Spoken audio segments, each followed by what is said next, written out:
É o Evangelho segundo Jesus. É o Evangelho, a Boa Nova. É a palavra que liberta. Vem da boca de Jesus, o Verbo encarnado. Hoje, Mateus 22, de 1 a 14.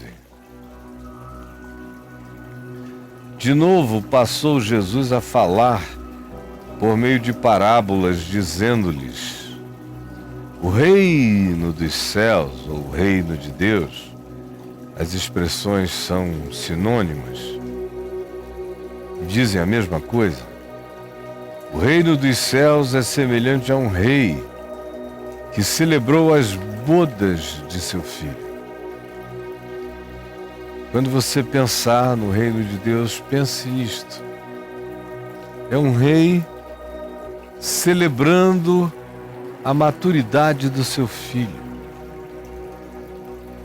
Então ele enviou aos seus servos a chamar os convidados para a festa, para as bodas da maturidade do seu filho. Mas os convidados não quiseram vir. Enviou ele ainda outros servos com um recado. E o recado era este: dizei aos convidados: eis que já preparei o meu banquete, e os meus bois e animais cevados já foram abatidos e tudo está pronto. Venham para a festa da maturidade do meu filho, da glória do meu filho. Eles, porém, não se importaram e se foram. Um cuidar dos negócios do campo, outro foi tratar de negócios comerciais e financeiros, e outros, agarrando os servos mensageiros que convidavam em nome do rei, os maltrataram e chegaram mesmo a matá-los. Ora, o rei, sabendo dessas notícias, ficou irado com esses convidados assassinos e perversos. E enviando as suas tropas, exterminou aqueles assassinos e lhes incendiou a cidade. Até aqui, neste momento, Jesus está contando essa parábola que recaía, que incidia totalmente sobre os religiosos, sobre os líderes do templo, sobre as seitas diversas, especialmente sobre os fariseus. Diz o verso 15 que eles vestiram a carapuça. Os fariseus consultaram entre si como é que eles pegariam a Jesus e foram fazer inclusive um conluio com o partido dos herodianos para ver se o apanhavam em alguma coisa, porque não aguentavam o que eles achavam que eram indiretas de Jesus para eles. E o que Jesus está dizendo na prática é: vocês eram os convidados originais. Meu Pai convidou a todos vocês enviando profetas e profetas e profetas. Vocês não deram ouvidos, ou mataram, ou maltrataram. O convite era para que vocês experimentassem a glória do Filho do homem absoluto, que revela Deus em si.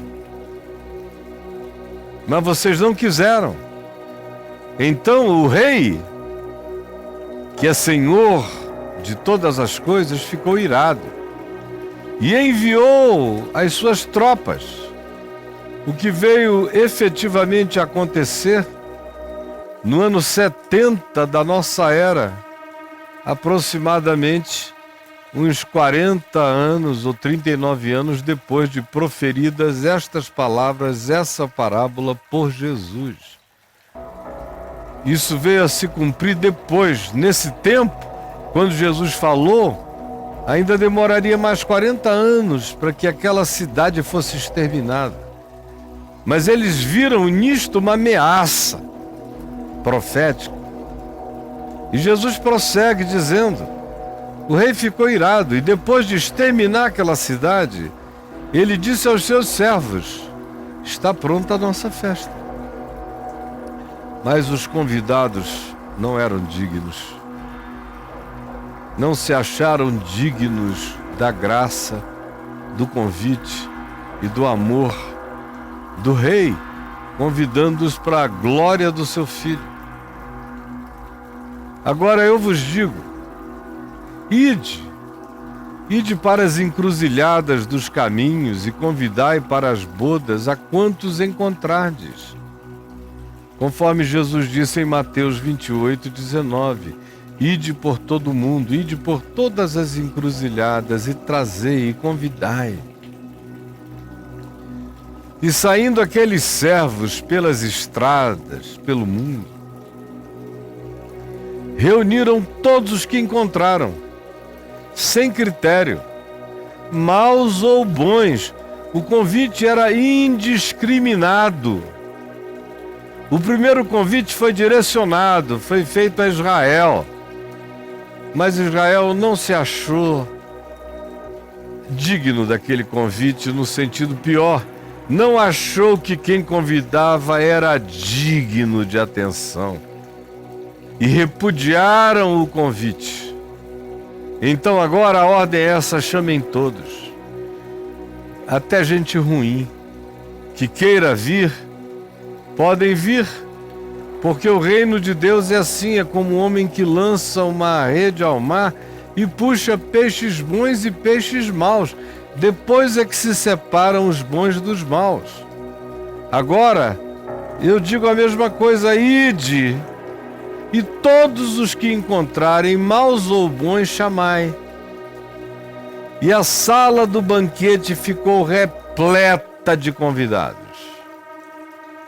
Entrando, porém, o rei, para ver os que estavam à mesa, notou ali um homem que não estava vestido com as vestes nupciais, as vestes das bodas, as vestes dos convidados para o casamento, para a glória conjugal, para a maturidade do filho, para as núpcias do filho do rei, para a maturidade do reino de Deus.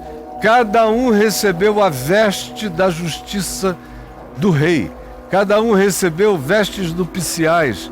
Cada um, mau ou bom, teve que se vestir da justiça de Cristo, da justiça de um outro. Tiveram que se revestir da justiça de Deus para poder entrar na festa. Do contrário, não mereceriam entrar. Entraram maus e bons, indiscriminadamente, porque a porta da graça aberta convidou a todos, mas cada um dos que entrassem, maus ou bons, teriam que entender que a única razão pela qual eles estavam ali é por terem aceitado o convite e se deixarem vestir pelos trajes nupciais do noivo. Falando a linguagem do Novo Testamento, deixaram-se vestir pela justiça de Cristo Jesus. Deixaram-se justificar mediante a fé. Por isso têm acesso. Então o que se diz é isto: entrando, porém, o rei, para ver os que estavam sentados na festa, notou ali um homem que não trazia as vestes do filho. E perguntou-lhe: amigo, como entraste aqui sem te vestires com a justiça do meu filho? E ele emudeceu, pálido, lívido, macerado. Então o rei disse: essa festa agora é para todos, maus e bons. Mas quem quer que entre nela, tem que entrar vestido com a justiça que justifica o ímpio, o pecador. Do contrário, na dissimulação, sem assumir o seu não mérito, a sua não condição, sem assumir que o convite foi uma generosidade extravagante que chamou a maus e bons. Todavia, quem quer que tenha aceito tem que se revestir da justiça do Filho de Deus. Então ordenou o rei aos serventes: amarrai-o a esse que tentou entrar, furar com justiça própria, com malandragem espiritual, amarrai-o de pés e mãos e lançai-o para fora, na ausência da luz. E ali haverá choro e ranger de dentes, não de arrependimento, mas da raiva do impenitente que não se convence e briga contra o favor, contra a graça, contra a oferta livre do amor de Deus. Por isso eu vos digo que muitos são chamados, mas poucos são os escolhidos. Que o Senhor Jesus, que o Espírito de Deus nos permita termos entendido com toda simplicidade o ensino puro e simples do Evangelho, sem nenhum acréscimo humano, apenas e tão somente a mensagem que revela o caráter de Deus e que revela o significado do reino de Deus sobre os homens. É o que eu te peço em nome de Jesus. Amém e amém.